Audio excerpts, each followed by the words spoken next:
할머니 어디 아파요?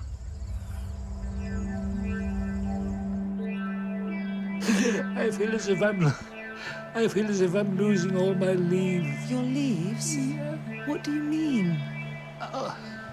The branches and the wind and the rain.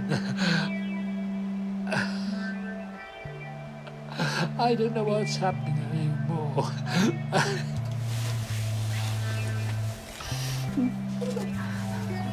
Hé, maman, oh.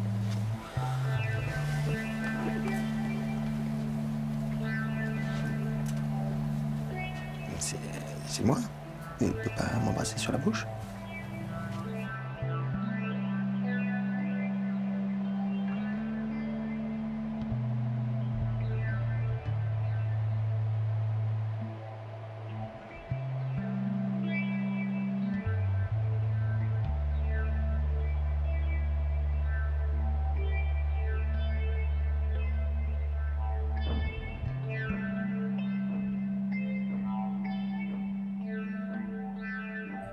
The idea of aging is scary not just because of the gradual loss of energy and the accumulation of health issues that inevitably take place, not just because most old people are lonely and are often led to live a rather numb existence, but also because there's a good chance that towards the end of our lives, a significant amount of us will experience a profound disruption of reality that will make our existence a rather painful one, not just for us, but also for those around us. It can be difficult to wrap our heads around what this state commonly referred to as dementia really amounts to, so today we will turn to art and its attempts to communicate the pain and terror of dealing with this condition, and in the end seek a viewpoint from which we can come to terms with the fact that we and those that are closest to us may someday lose touch with reality and become wholly dependent.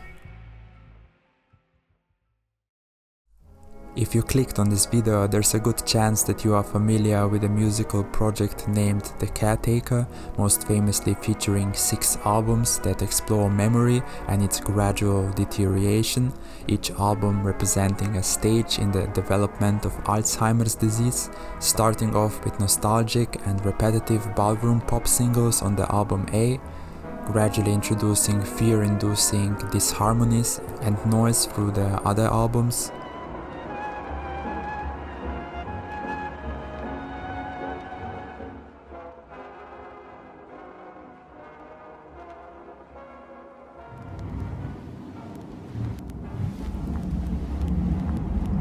until in the album F we can barely discern the remains of any melody. The album covers were painted by Ivan Seal, an artist who through his work explores themes of profound alienation, arguably depicting the viewpoint of someone who has become a stranger in their own world. According to a 2019 qualitative study of patients suffering from dementia, this is essentially how we are to understand their reality. To quote, "Gradually the world becomes an increasingly alien place. The feeling of basic familiarity diminishes, meaningful connections between the self and outside space are interrupted, creating feelings of not being at home and insecurity." End quote. There are many films that seek to depict the confusion, pain and terror of dealing with dementia, most notably Gaspar Noé's 2020 film Vortex, with its relentless gaze into the slowly gnawing reality of both suffering from dementia and seeing your loved one suffer. The 2020 film The Father does a good job of communicating the confusion that dementia patients are going through as their environments begin to inexplicably change, with a great deal of denial both from the patient who, rather than his own sanity, suspects that his family is consistently lying to him, and the family who suspects that he is pretending to be forgetful and confused as a way of manipulating their feelings. Denial seems to be a common reaction to the onset of dementia, followed by feelings of fear and anger, sadness. Once a patient accepts their condition, usually we can observe a obsessive pushback against the symptoms. For example, it is not uncommon for patients to cover their living space with various clocks and devices to measure the time. They will check the time ever more frequently, but despite their best efforts, the flow of time will be harder and harder to follow. The same will happen to the space they inhabit, their interpersonal relationships, the conversations of other people, and the way they behave, until at least some of the patients will start to lose the basic sense of who those other people are, and in some cases who or what even they themselves are. Although not strictly about dementia, the novel Flowers for Algernon does a good job of conveying the tragedy of a man subjected to a neurological experiment who, in his diary, reflects on the gradual deterioration of his cognitive abilities, making for a haunting and deeply saddening read. There is an episode of Twin Peaks that I have found strangely touching about a man being trapped in an eerie, incomprehensible nightmare world, but then being transported into the regular world that for some reason seems to make absolutely no sense to him. I couldn't help but feel like the show did a simple switch of perspective. What seems completely normal and comprehensible to us, the function of spaces, the flow of time, the identity of people around us, and their social roles, for example, is utterly confusing to the character. For the rest of the show, most people seem to be unable to understand what is going on with him, but some learn to unconditionally accept him as he is, making for some touching interactions.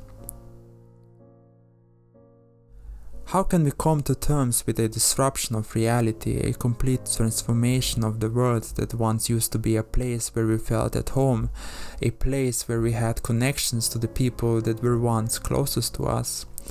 Is there a way to overcome this frustration of losing touch with reality? While the aforementioned 2019 study admits that this can't be an easy treat, it did observe that some patients were able to come to terms with their condition. For example, one patient states, "When I see others being busy and doing lots of things, easily remembering everything they need to do, then I think, I used to do that as well, but I can't anymore. I have to write everything down. Everything goes much slower now. Do I suffer because of that? No, not really.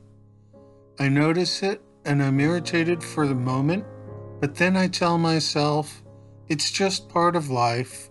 That's the price you pay for a long life, for being old. I can't change it." This is a remarkably calming attitude, and one can only wish to be able to cultivate such inner calm in the face of such an unforeseen future.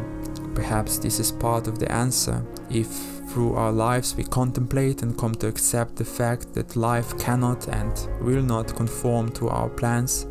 If we accept that, especially towards the end, such is the human condition that we can't do and think the things that we were previously able to do and think, then maybe we too will be able to find glimpses of inner peace in most circumstances.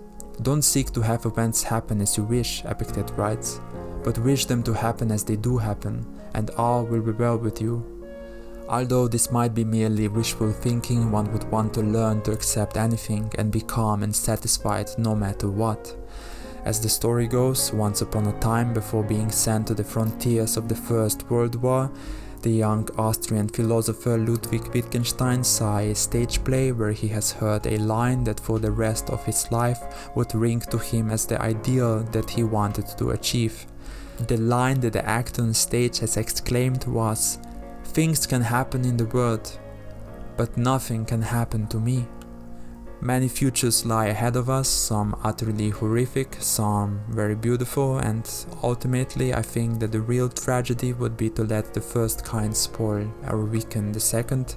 Philosophy and continued contemplation can teach us to stand tall in the face of terror, so that we survive it without closing ourselves off from the beauty of the world. So let us remind ourselves that patients suffering from dementia are no strangers to happiness as well.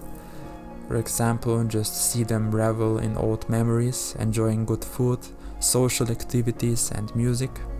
The sooner we learn to accept the tragedy and horror of their condition, the sooner we can gather the strength to help them make the most out of their lives. Hey, it's Alyosha. Thank you for watching this video and all the overwhelming support that you've shown me in the last couple of weeks. I mean, wow, this is something that I always wanted to be doing, and well, lecturing, and the fact that my thoughts seem to be of value to you guys really means a lot. So I will continue to do that. My current videos seem to have quite an existential undertone, so I'll see where I'm heading with that. So if you're interested to see where I will end up with my videos in the future, stick around.